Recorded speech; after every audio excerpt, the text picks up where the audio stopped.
الرحیم وبہ نستعین وهو خیر المعین وصلی اللہ علی سیدنا محمد وآلہ الطاہرین اللهم صل على محمد وآل محمد.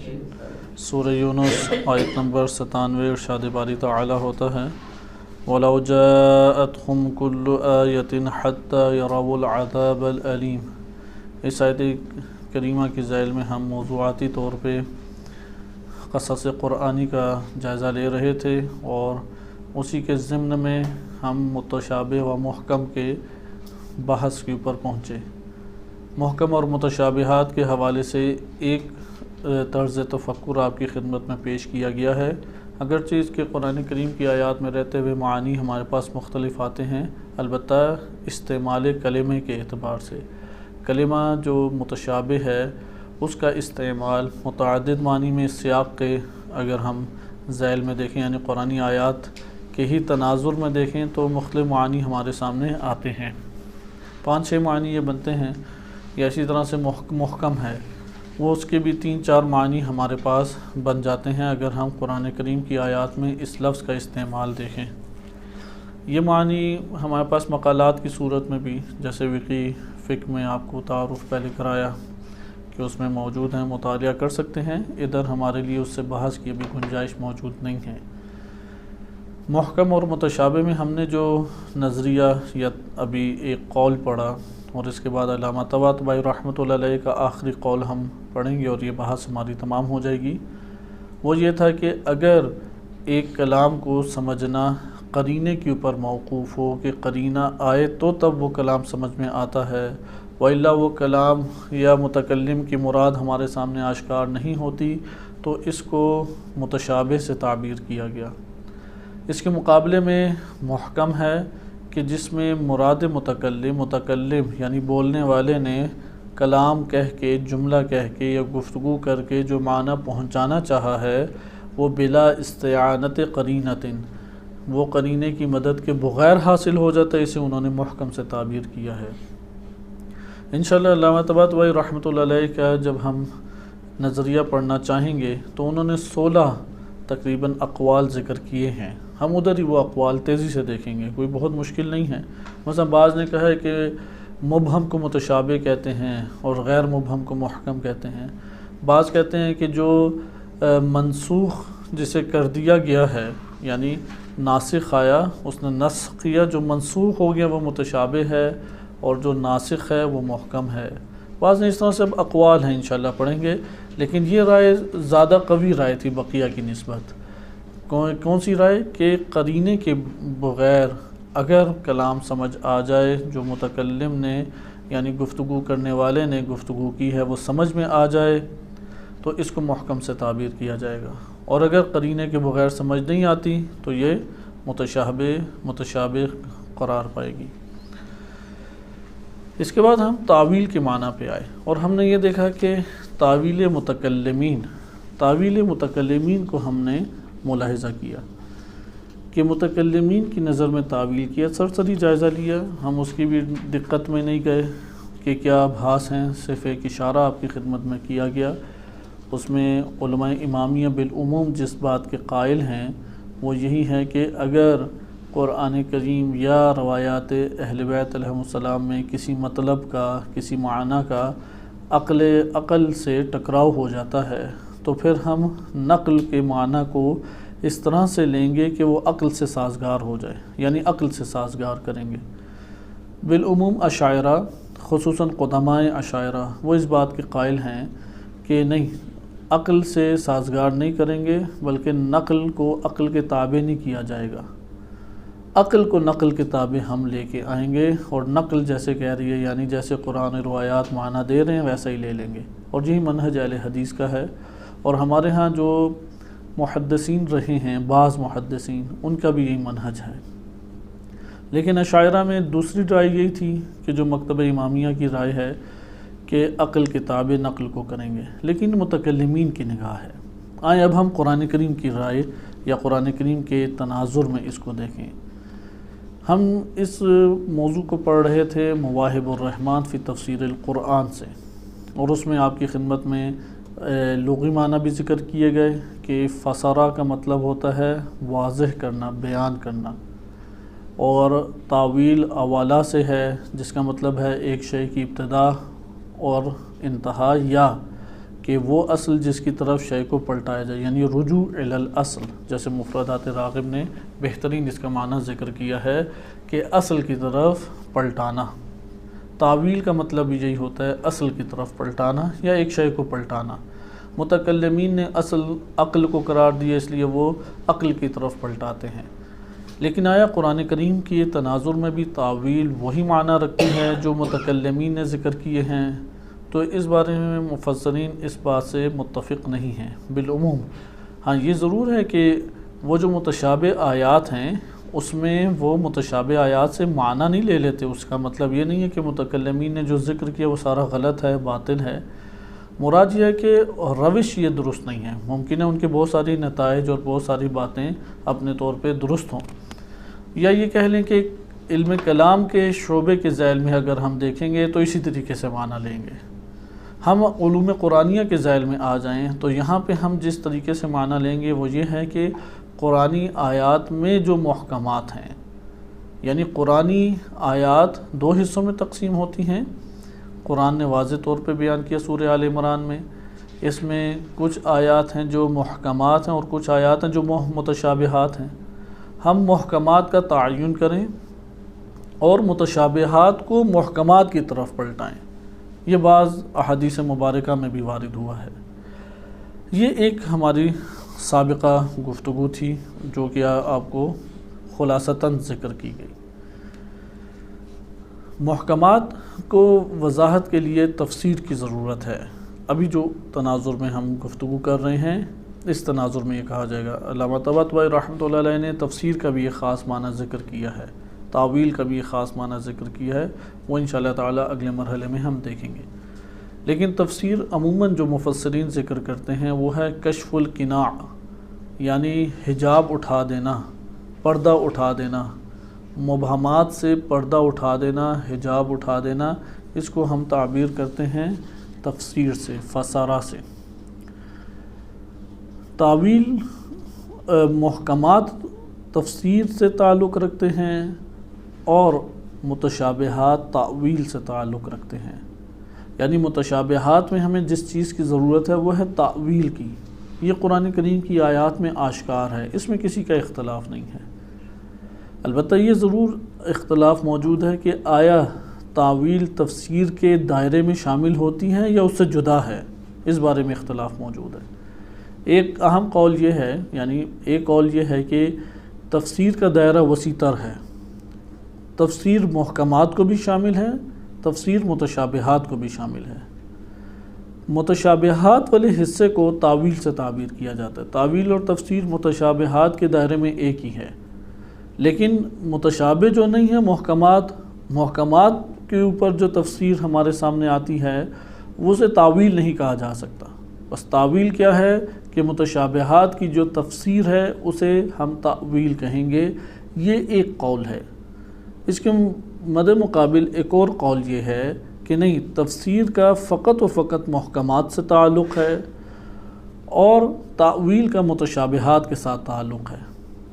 یہ دوسرا قول ہمارے پاس ہو گیا کہ تفسیر اور محکمات آپس میں ربط اور تعلق رکھتے ہیں، متشابہات اور تاویل یہ دونوں تعلق رکھتے ہیں۔ یہ پہلے قول سے بہت زیادہ جدا نہیں ہے، لیکن پہلے قول میں تفسیر کو ہی عمومیت دی گئی ہے، لیکن دوسرے قول میں تفسیر کا دائرہ محدود کر دیا گیا ہے۔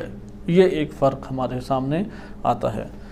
ہم آئیں دیکھتے ہیں کہ انہوں نے تاویل کو کس چیز سے ذکر کیا ہے، کیونکہ مواہب الرحمن میں سید عبدالعالی سبزواری رحمۃ اللہ علیہ جو تاویل کا معنی بیان کر رہے ہیں وہ قریب قریب ہے المیزان کے، یعنی ہم عالم اسلام میں اگر آپ یہ کہہ سکیں تو آپ کہہ سکتے ہیں کہ بعض ایسی شخصیات ہیں جنہوں نے تاویل کا خاص معنی ذکر کیا ہے۔ ان میں ہمارے پاس ایک بڑی شخصیت اہل سنت میں ابن تیمیہ ہے۔ ابن تیمیہ ایک انتہائی متعصب شخصیت گزری ہے اور متنازع اور اختلافی شخصیت ہے۔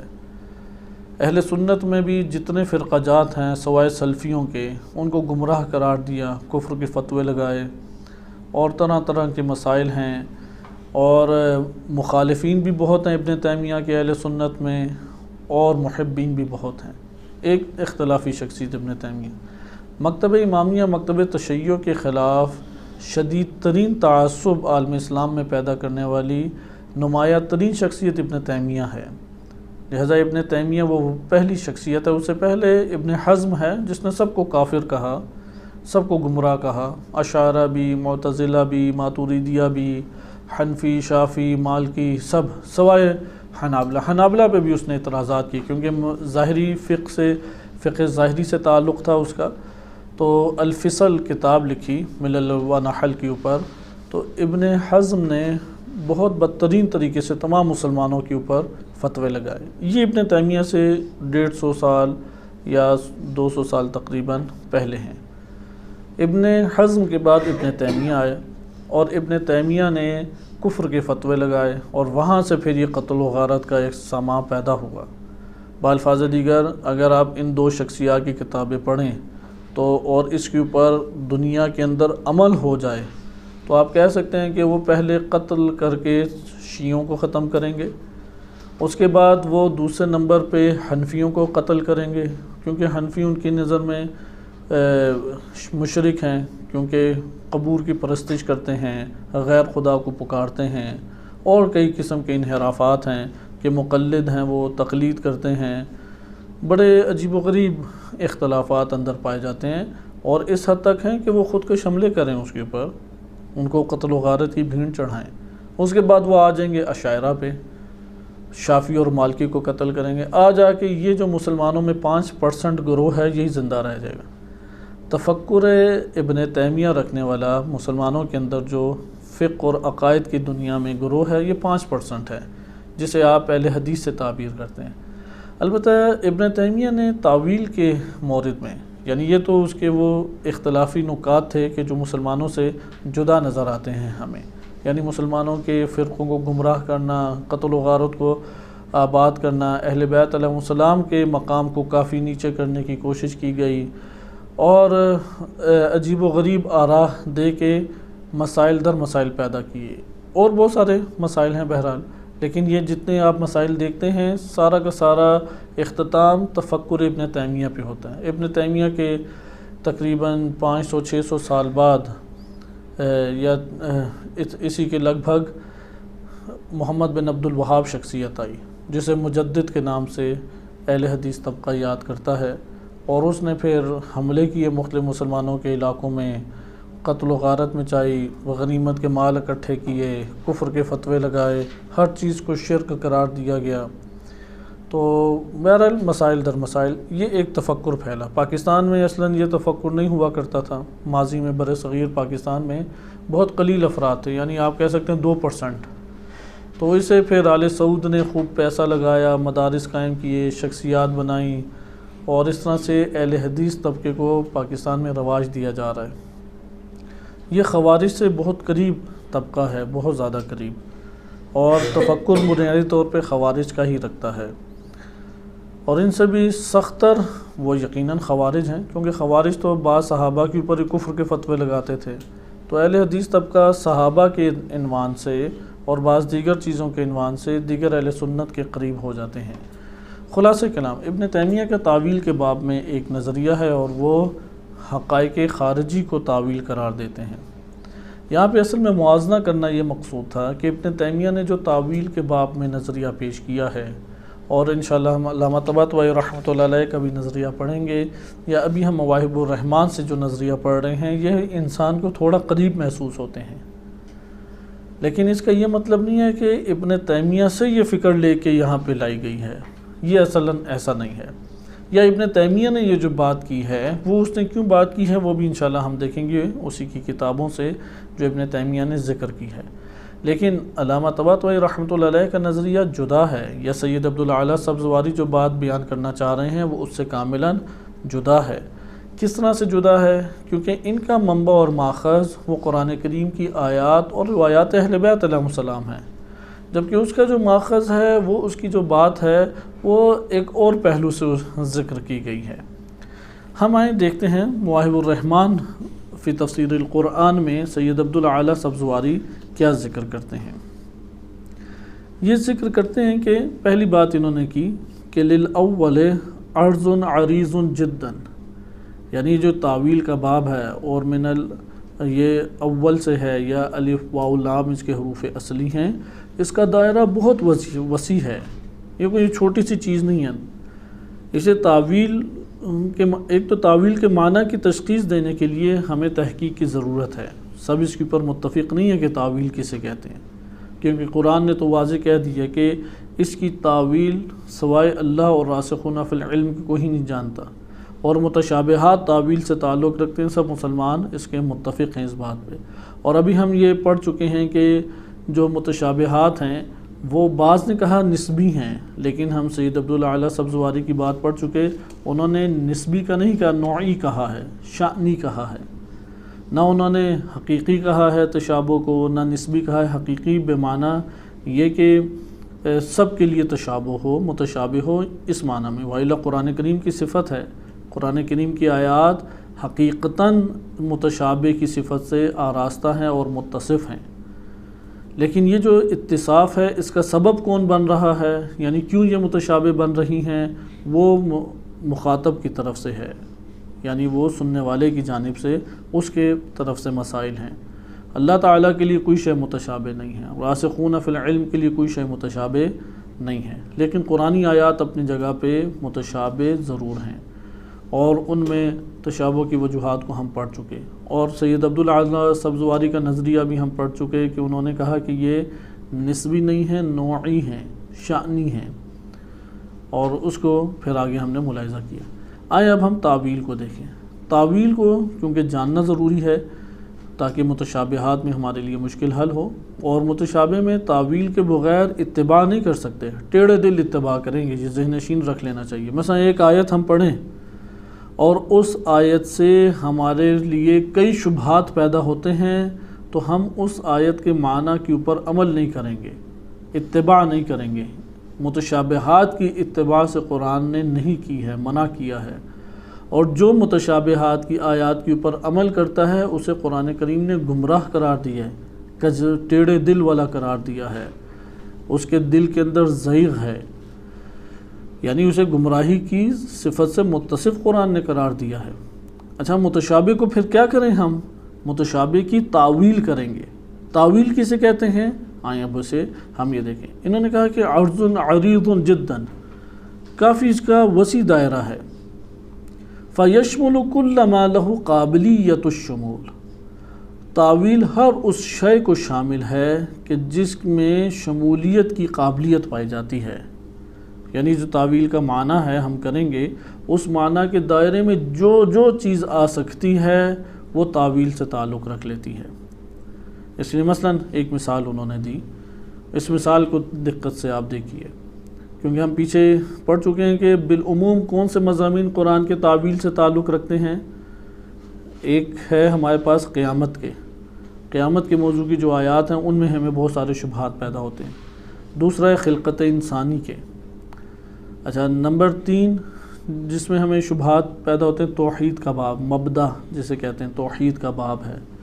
مثلا جیسے وجوہ یومئذ ناظرہ الی ربها ناظرہ، یا ید اللہ فوق ایدیہم، جاء ربک والملک صفا صفا، یا اس طرح سے ہمارے پاس کئی آیات ہیں کہ جن سے یہ ہے کہ اللہ سبحانہ وتعالیٰ کے جسم کا ہمیں محسوس ہوتا ہے کہ جسم کا ثابت ہونا لازم آ رہا ہے۔ مثلا یکشف عن الساق، مثلا ساق یعنی پنڈلی سے ہٹایا جائے گا، پنڈلی کو، یا یکشف کہ بالمعنی آپ کی خدمت میں عربی پیش کی جا رہی ہے، آیت کاملا نہیں، کہ پنڈلی سے کیا ہے کشف اور ظاہر کی جائے گی، یا پاؤں کو ظاہر کیا جائے گا، یا یہ کہ اے نوح ہمارے سامنے تم کشتی بناؤ، صحیح ہے، ہماری آنکھوں کے سامنے، بِأَعْيُنِنَا وَوَحْيِنَا، ہماری آنکھوں کے اور ہماری وحی کے ذریعے سے تم اصنع الفلک، کہ تم کشتی بناؤ ہماری آنکھوں کے سامنے، اب آنکھیں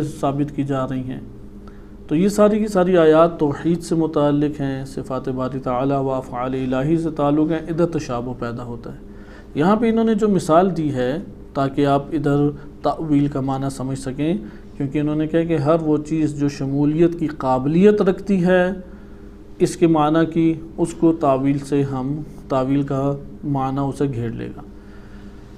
قرآن کریم میں آیت ہے هو الذی یصورکم فی الارحام کیف یشاء، اللہ کی مشیت جیسی ہوتی ہے، اردو میں چاہت کہہ دیا جاتا ہے، اور چاہت کہنے کے بعد جیسے بندوں کی چاہت ہوتی ہے، بندوں کی اشتہا ہوتی ہے، شاء اور شہوت میں فرق ہے۔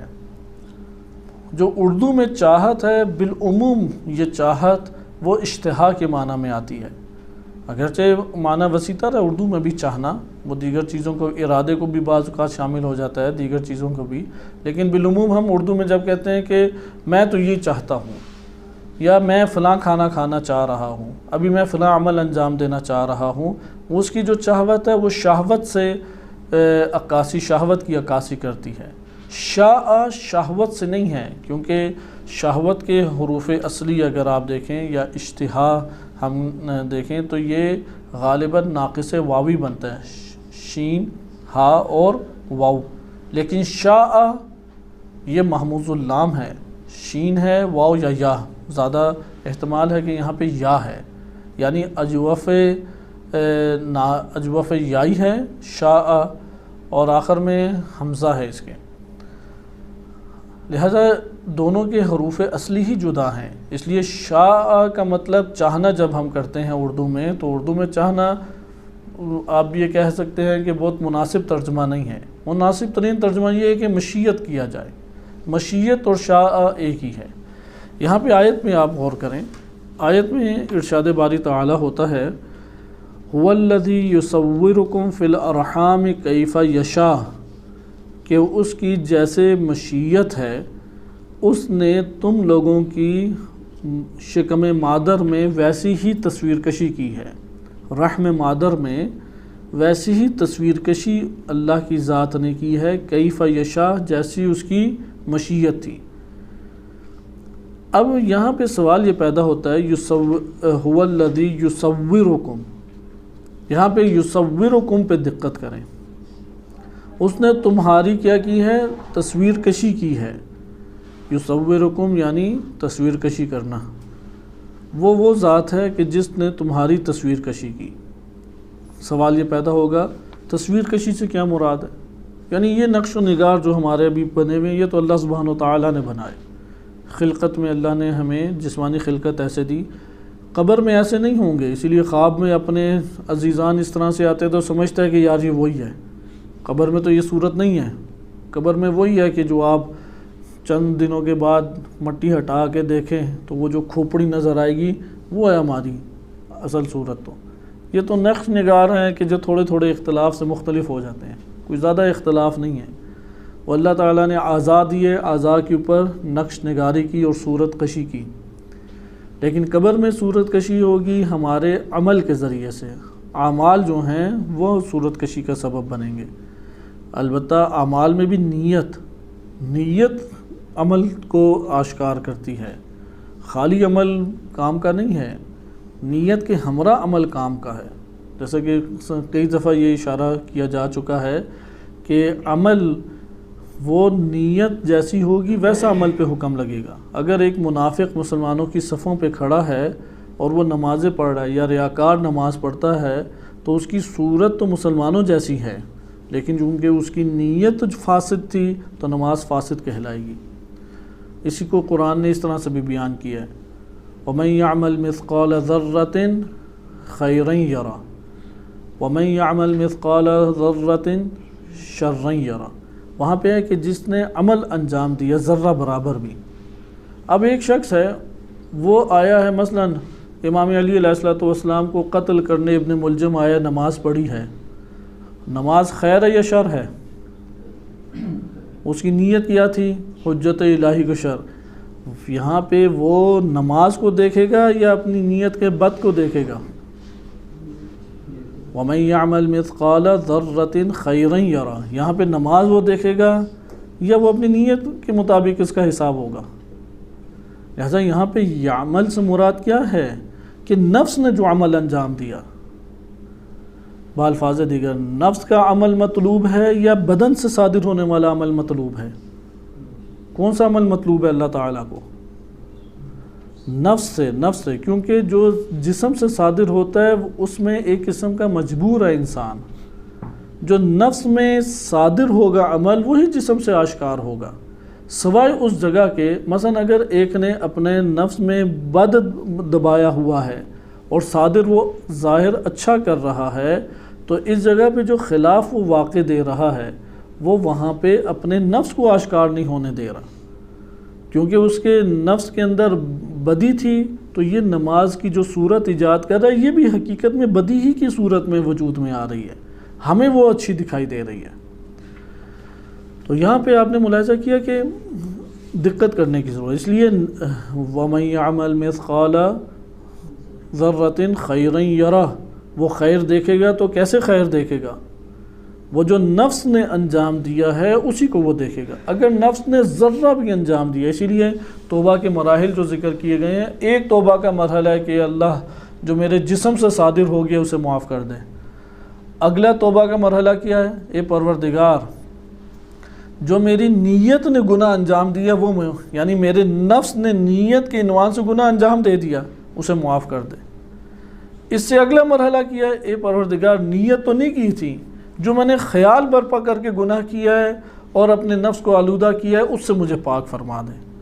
اس لیے توبہ کے اس طرح سے مراحل ہیں، 7 یا 8 مرتبے بیان کیے گئے ہیں، اور آخری مرتبہ ہی یہ ہے کہ پروردگار میں جو دیگر کاموں میں مشغول ہو گیا اور ایک لحظے کے لیے تجھ سے توجہ کم ہو گئی، چلی نہیں گئی، کم ہو گئی، اس کی پر تو مجھے معاف کر دے. جیسا کہ ائمہ اہل بیت علیہ السلام، انبیاء علیہ السلام کی توبہ اسی باب سے ہے کہ ان کی ایک لحظے کے لیے اللہ سے توجہ نہیں ہٹتی، لیکن وہ جو دنیا کے ساتھ ایک عمل کی صورت میں ارتباط آتا ہے وہ اس ارتباط کو بھی اللہ کی بارگاہ میں اپنے لیے عاجزی اور تواضع اور انکساری کی بنیاد پہ یہ کہتے ہیں کہ پروردگار یہ ہم اسے معصیت کے برابر سمجھتے ہیں، یعنی یہ تواضع کی علامت ہے ان کی. خلاصہ کلام اب یہاں پہ بھی آپ دیکھیں یصورکم، تصویر کشی کی. ادھر تصویر کشی کا ایک معنی تو آسان ہے، لفظ کہتا ہے کہ صورت بنانا، صحیح ہے. معنی بھی ہمیں واضح ہے کہ صورت بنانا، جیسے کاغذ کے اوپر آپ صورت بناتے ہیں، دیوار پہ صورت بناتے ہیں، اسی طریقے سے انسان جو ہے، انسان کے پیٹ میں اللہ تعالیٰ نے بدن کے اوپر صورت بنا دی. لیکن اب اس کی آئیں تعویل کیا ہوگی. اب آگے وہ بیان کرتے ہیں یشمل کل ما تؤول الیہ صورت الانسانیہ من الخصوصیات الذاتیہ، یہ شامل ہو جائے گا، ہر وہ چیز کو یہ شامل ہے، صحیح، کہ ہر وہ چیز کہ صورت انسانیہ جس شے کی طرف محتاج ہے یا جس شے کی طرف رجوع کرتی ہے وہ ساری تعویل اس کو شامل ہو جائے گا. یشمل کل ما، پس تعویل کس کو شامل ہو جائے گی؟ یشمل کل ما تؤول الیہ صورت الانسانیہ، صورت الانسانیہ جس شے کی طرف رجوع کرتی ہے، من الخصوصیات الذاتیہ، ذاتی خصوصیات میں سے، والعرضیہ، عرضی جو عارض ہونے والی صفات ہیں، والزمانیہ والمکانیہ، زمان اور مکان کے اعتبار سے. مثلا ایک بچہ ہے اس کے مراحل ہیں، مثلا نطفہ بنے گا، نطفہ بننے کے بعد علقہ ہے، مضغہ ہے جس میں سوی ہے، امراض سے اس کا پاک ہونا ہے، پھر وہ ایک مہینے ہیں جو مہینے شکم مادر میں وہ طے کرتا ہے، پھر اس دنیا کے اندر آتا ہے، پھر مکان ہے، اس مکان کا نام رحم مادر قرار دیا گیا ہے، پھر ادھر سے وہ باہر نکلتا ہے. یہ جو رحم ہے اس میں چند مہینے اس کا پڑے رہنا ہے، اس میں اس کی نشو و نما ہونا ہے، صورت انسانی ان سب کو شامل ہے.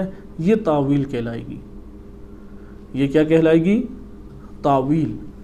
یہ جو اس کے خصوصیات ذاتیہ عملاً خصوص ذاتیہ ہیں، بس خارج میں جو خصوصیات ذاتیہ اور خارج کے جو حقائق آپ کے سامنے آ رہے ہیں ان سب کے اوپر کس چیز کا اطلاق ہوگا؟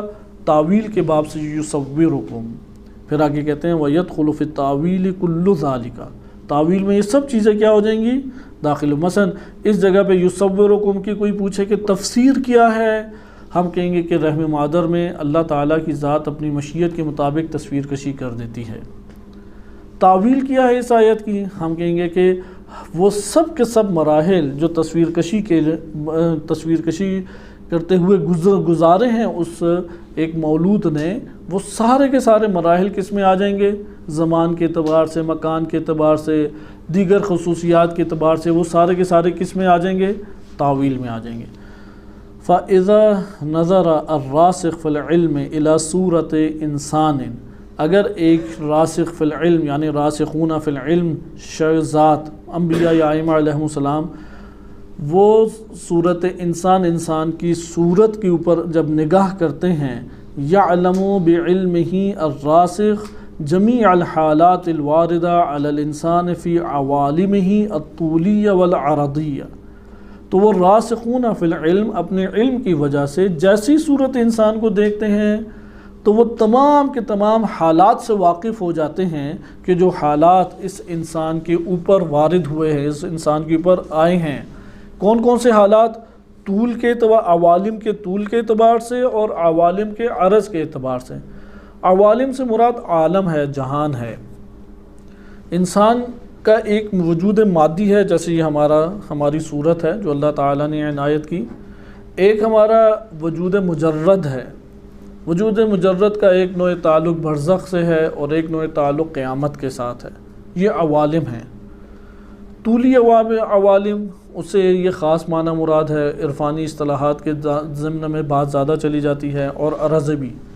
اب انسان کی یہ جو ظاہری جسم ہے تو سورہ کا اطلاق دو چیزوں پہ ہوتا ہے، صحیح؟ یصورکم، تصویر انسانی کا اطلاق دو چیزوں پہ، ایک ظاہری جسم کے اوپر ہوتا ہے اور ایک اس کی روح کے اوپر ہوتا ہے۔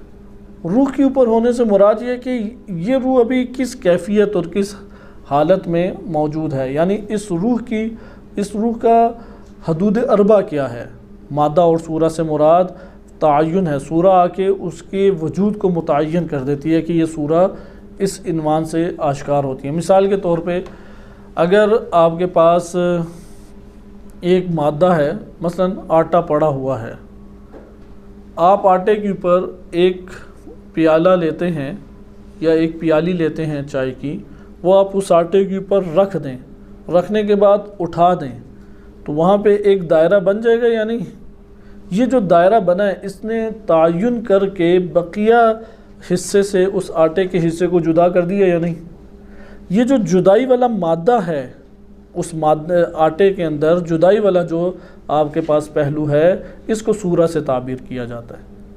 لہذا صورت انسانی برزخی، اس سے مراد یہ والی شکل و صورت نہیں ہے ہماری، اس سے مراد یہ ہے کہ ان کھربوں انسانوں کے اندر یہ جو مادہ انسانیت میں یہ مشترک ہیں، یہ کس منزل کے اوپر ہے، جو چیز یہ آشکار کر دے اس کی منزل کو، وہ صورت انسانی سے تعبیر ہوگی، جو اس کی حدود کو معین کر دے، جو اس کے تمام حالات اور اس کے ملکات اور اس کی صفات اور اس کے مقامات اس کو آشکار کر دے، یہ سورہ کہلائے گی۔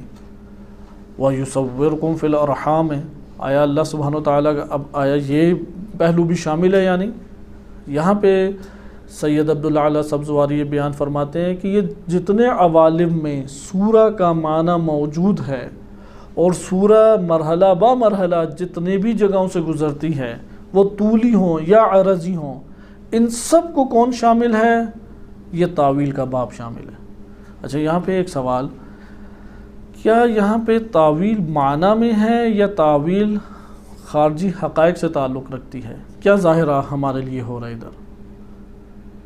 معنی میں ہم یہ معنی سے تعویل یعنی معنی سے کوئی مطلب لے رہے ہیں یا یہاں پہ خارجی خصوصیات کو ذکر کیا جا رہا ہے؟ یہاں پہ ہماری گفتگو جو ہو رہی ہے، مثلا یصورکم، ادھر لفظ کا معنی آشکار ہے یا نہیں؟ وہ تو معنی مشکل نہیں ہے، لیکن جب ہم تعویل اس کی قرار دے رہے ہیں تو تعویل وہ ذہنی معنی کو قرار دے رہے ہیں جو لفظ سے آشکار ہو رہا ہے، یا نہیں ہم معنی قرار دے رہے ہیں کہ یہ اس لفظ کے ذریعے سے حقائق کے اندر، خارج میں، اس کائنات کے اندر وہ جو اس کا وجود ہے وہ سورہ کے اعتبار سے جن جن مرحلوں کو شامل ہے ان سب مرحلوں کو ہم مراد لے رہے ہیں۔ تو بس لفظ کا ڈائریکٹ ہم تعلق کس سے قائم قرار دے رہے ہیں؟ خارجی جو معنی کے مصادیق ہیں، مصادیق معنی سے۔ یہاں سے ہمیں ثابت ہوا کہ سید عبداللہ اعلیٰ صاحب زواری وہ تعویل وہ معنی کی صفت اور لفظ کی صفت فقط قرار دیتے ہیں، یعنی اس کی وسعت کے قائل ہیں، وہ وسعت کے قائل ہیں، اور وہ تعویل سے مراد خارجی حقائق کو بھی لے رہے ہیں۔ البتہ وہ پیچھے قرار دے چکے ہیں کہ ظاہری طور پہ یہ معنی اور لفظ کی ایک صفت بنتا ہے، لیکن یہاں پہ آپ دیکھیں گے تعویل اور اس کا معنی جو قرآن کریم کی آیات روایات اہل بیت علیہ السلام سے ثابت ہوتا ہے، اس کا ترقی دیتے ہوئے دوسرا معنی ذکر کر رہے ہیں۔ اور وہ ابھی آپ نے ایک مثال سے ملاحظہ کیا کہ سورہ کا اطلاق جسمانی سورہ پہ بھی ہوتا ہے، سورہ کا اطلاق برزخی وجود پہ بھی ہوتا ہے، اور یہ جو سورہ کا اطلاق ہو رہا ہے وہ ان تمام عوالم میں سورہ کے تمام مراحل کو شامل قرار دے رہے ہیں۔ فَيَعْلَمْ أَنَّهُ كَيْفَ يَعِيشُ، اس لیے راسخون فی العلم جب انسان کو دیکھتا ہے وہ جان لیتا ہے اپنے علم کے سبب سے یہ بندہ کیسے زندگی بسر کرتا ہے، وَمَتَى يَمُوتُ، اور کب مرے گا، یہ اللہ تعالیٰ نے جو اسے علم دیا۔ وَفِي أَيِّ مَحَلٍ يَقْبُرُ، اور کس جگہ پہ اس کی قبر بنے گی۔ فَجَمِيعُ هَذِهِ الصُّوَرُ مَعْلُومَةٌ عِنْدَهُ حَسْبَ شَأْنِهِ وَرُسُوخِهِ فِي الْعِلْمِ، یہ سب کی سب معلومات اس کو اتنی ہی ملیں گی جتنی اس کی اندر اس کی قابلیت پائی جاتی ہے اور وہ اس کے نفس کے اندر علم موجود ہے۔ ممکن ہے کہ یہ ساری معلومات تھوڑی پائی جائیں، مثلا کب وہ مرے گا اس کے بارے میں بہت وسیع معلومات نہیں ہیں، ایک حد تک معلومات ہیں، تو حسب معلومات ہیں یہ تعویل، حسب معلومات حقائق اس کے سامنے روشن ہیں۔ وَهَذَا أَعْظَمُ أَنْوَاءِ التَّعْوِيلِ، تعویل کی کئی انواع ہیں، سب سے بڑی بزرگتر اور باعظمت جو نوع ہے یا قسم ہے تعویل کی وہ یہی والی ہے کہ حقائق آپ کے لیے روشن ہو جائے۔ یعنی تعویل جب کہا جائے گا تو اس سے مراد وہ حقائق ہیں جو خارج میں موجود ہیں۔ پھر آگے بیان کرتے ہیں فَالتَّعْوِيلُ أَخَصُّ مِنَ التَّفْسِيرِ بِلَا إِشْكَالٍ، بلا شک و شبہ تفسیر کا دائرہ وسیع تر ہے اور تعویل کا دائرہ تنگ ہے۔ لِأَنَّ التَّفْسِيرُ تفسیر من فسر، فسر یعنی باب تفعیل سے تفسیر ہے، وہوا والسفر بمعنی واحد، سفر اور فسرہ دونوں ایک ہی معنی میں آتے ہیں، اے کشف القناع یعنی پردے کو اور حجاب کو ہٹا دینا، وَيَحْصُلُ ذَلِكَ بِبِيَانِ أَوَّلِ مَرْتَبَةٍ مِّن مَرَاتِبِ الْمَعْنِ اللَّفْظِ، معانی اللفظ، الفاظ کے ظاہری معنی کے مراتب میں سے آپ اگر فقط لفظ کا لغوی معنی حاصل کر لیں تو جتنے اس لفظ کے معنی بنتے ہیں آپ نے ایک مرتبہ معنی حاصل کر لیا اس کا، یہ تفسیر سے تعلق رکھتا ہے۔ بخلاف تعویل، تعویل میں ایسا نہیں ہے۔ وَلِذَا يَخْتَصُّ التَّعْوِيلُ بِأَئِمَّةِ الدِّينِ، تفسیر تو ہر کوئی جان سکتا ہے۔ یصورو کا معنی آپ گئے لغت میں دیکھا سین واو را، سین واو را، اس کے لغوی معنی اس سے مشتق ہونے والے جو کلمات ہیں ان کے لغوی معنی کیا درج ہیں، آپ کو اس کے معنی کے مراتب میں سے ایک معنی کا مرتبہ حاصل ہو گیا یا نہیں؟ تفسیر میں آپ کسی نہ کسی مرتبے کے اوپر فائز ہو جاتے ہیں، کوئی ظاہری الفاظ لغوی معنی کی سطح کے اوپر ہے، کوئی اس سے آگے قرآن کریم کے سیاق کے دائرے میں رہتے ہوئے، کوئی اس سے اوپر مراد متکلم کو لینے میں کامیاب ہو جاتا ہے کسی حد تک، لیکن تعویل وہ ائمہ دین سے مختص ہے جو حقائق جانتے ہیں۔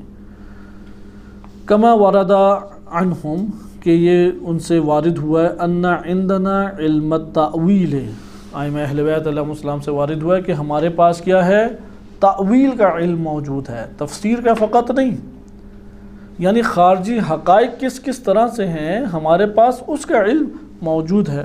علامہ تقدم معناہ، کہ پیچھے جو معنی گزر چکا ہے، فیکون علم التأویل اجل و اعظم بمراتب من علم التشریع، شریعت کے علوم میں سب سے افضل ترین اور اجل و اعظم ترین جو علم ہے وہ علم تعویل ہی ہے۔ وعبر عن بعض مراتبہ بعلم البلایا والمنایا، تو اس کو تعبیر کیا گیا ہے، عبرہ، اس کو تعبیر کیا گیا ہے اس کے بعض مراتب کی جہت سے علم بلایا والمنایا، جیسے میثم تمار، جناب میثم تمار رضی اللہ عنہ کے بارے میں وارد ہوا ہے کہ امیر المومنین علیہ الصلوۃ والسلام نے انہیں علم البلایا والمنایا کا علم عطا کیا تھا۔ اسی طریقے سے ائمہ اہل بیت علیہ السلام کے اور اصحاب بھی ہیں جن کے پاس علم البلایا والمنایا کا علم تھا، اس کو علم تعویل سے بھی تعبیر کرتے ہیں۔ بلایا وہی امتحانات اور آزمائش اور مشکلات، منایا یہ خواب بھی کہہ سکتے ہیں، خواب ہیں اور دیگر حقائق ہیں، اس کی طرف اشارہ ہے۔ فَإِنَّ لَهُ مراتب كثيرة، اس تعویل کے بہت مراتب ہیں۔ لِأَنَّ لِلْقُرْآنِ بُطُونًا، کیونکہ قرآن کے باطن ہے، ظاہر بھی ہے اور باطن بھی ہے۔ یہ ہمارے ہاں معتبر کتب میں روایت آئی ہے، پے در پہ آئی ہے کہ قرآن کا ظاہر بھی ہے اور باطن بھی ہے۔ قرآن کا باطن، بعض نے کہا ہے کہ باطن قرآن کو تعویل کہتے ہیں اور ظاہر قرآن کو متشابہ کہتے ہیں۔ یہ قول درست ہے، یعنی یہ اپنی جگہ دیکھیں گے۔ البتہ روایت نے آ کے اس طرح سے ذکر نہیں کیا کہ باطن قرآن متشابہ ہے اور ظاہر قرآن جو ہے وہ محکمات ہے، لیکن قرآن نے یہ ضرور روایات نے یہ ضرور ذکر کیا ہے کہ قرآن کریم کے اندر محکم بھی ہے، متشابہ بھی ہے، ناسخ بھی ہے، منسوخ بھی ہے، اور ظاہر بھی ہے اور بطن بھی ہے اس کا۔ اور بطن یعنی ہر ظاہر کے ماورا بطون ہے۔ وَلَعَلَّ الْمُرَادْ مِنْهَا بَعْضُ مَرَاتِبِ تعویل، ہم یہ کہہ سکتے ہیں بطون سے مراد بعض مراتب تعویل ہیں، نہ کہ تمام، بعض مراتب تعویل یقیناً ہیں۔ تعویل اور تنزیل میں فرق ہے۔ ظَهَرَ مِمَّا تَقَدَّمَ الْفَرْقُ بَيْنَهُمَا، ان دونوں کے درمیان فرق واضح ہو جاتا ہے۔ فَإِنَّ التَّنزِيل يَخْتَصُّ بِالْآيَاتِ الْمُبَارَكَةِ مِنْ حَيْثُ اللَّفْظِ وَغَيْرِهِ، کہ قرآن کریم میں تنزیل قرآن کسے کہیں گے؟ تنزیل کا تعلق ہے آیات مبارکہ سے براہ راست، لیکن کس اعتبار سے؟ لفظ اور غیر لفظ کے اعتبار سے۔ مثلا لفظ اور معنی کے اعتبار سے یا لفظ اور غیر لفظ کے اعتبار سے آیات جو، یعنی آپ لفظ اور معنی کی جو جستجو اور تحقیق کر کے ایک معنی حاصل کرتے ہیں، یہ تعویل ہے یا تنزیل ہے؟ یہ تنزیل کہلائے گی۔ بس تنزیل کسے کہتے ہیں؟ کہ قرآن کریم کی آیات سے لفظ کے اعتبار سے معانی کا لینا۔ وَتَعْوِيل كُلُّ مَا لَهُ قَابِلِيَّةُ الشُّمُولِ لِلْآيَةِ، حقائق کو مد نظر رکھتے ہوئے آیت جس شے کو شامل ہونے کی قابلیت رکھتی ہے اسے تعویل سے بیان کیا جائے گا۔ اس کو ہم تیزی سے آگے دیکھ لیں کیونکہ اس کے اوپر کلام طویل کیا گیا، تعویل اور تنزیل میں فرق، اور پھر انشاءاللہ تعالی یہ مطلب ہمارا ختم ہو جائے گا۔ اس لیے تعویل اور تنزیل میں فرق ہے۔ یہ روایات میں بھی کلمات آئے ہیں کہ تنزیل قرآن، تعویل قرآن۔ انہوں نے تنزیل کسے قرار دیا ہے کہ قرآن کریم کی آیات ہیں، آیات سے آپ لفظ کے اعتبار سے جو معنی اخذ کرتے ہیں وہ کیا کہلائے گا؟ یا ظاہر کے اعتبار سے جو معنی اخذ کرتے ہیں وہ کہلائے گا تنزیل۔ التنزیل انما یلحظ باعتبار وجودہ الجمعی ای الوحدہ فی الکثرہ، والتعویل انما یلحظ باعتبار وجودہ الانطباقی الانبساط الخارجی فی الحوادث التکوینیہ و تشریعیہ۔ یعنی تنزیل کسے کہتے ہیں؟ تنزیل میں اس کا ایک جمعی وجود کے اعتبار سے وہ ہمارے لیے ملاحظہ کیا جاتا ہے، یعنی کثرت میں وحدت، ایک کثیر ہے، اس کثیر میں آپ ایک کو پانے کی کوشش کرتے ہیں۔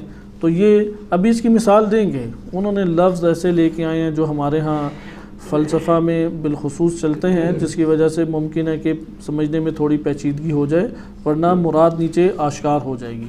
یہ یعنی کہنا چاہ رہے ہیں کہ تنزیل ہے وہ ایک وجود کے اعتبار سے ایک معنی آپ اخذ کر لیتے ہیں، من اول الحدوث الى آخر الخلود والتعویل۔ بہرحال تنزیل کسے کہتے ہیں کہ آپ نے کلام آپ کے پاس ہے، آپ نے چند معنی اخذ کر لیے، آپ نے اس کا وجود جمعی یا وجود کلی طور پہ آپ نے کچھ اخذ کر لیا کلی طور پہ۔ لیکن تعویل کسے کہتے ہیں؟ وجودہ الانطباقی، یعنی وہ جو خارج میں منطبق آپ خارج میں چیز کرتے ہیں، اور خارج میں جو حقائق موجود ہیں، اس خارجی حقائق کو یا انبساط خارج میں، اب کیونکہ اس کے مصادیق بہت پھیلے ہوئے ہیں تکوینی و تشریعی اعتبار سے، جو کہ اس کے حادث ہونے سے خالد ہونے ہمیشگی تک کے تمام کی تمام جزیات، ان سب کو یہ تعویل شامل ہو جائے گی۔ اس کو انشاءاللہ تعالی کل ہم بقیہ ملاحظہ کریں گے۔ صلی اللہ علیہ سیدنا محمد و آلہ الطاہرین۔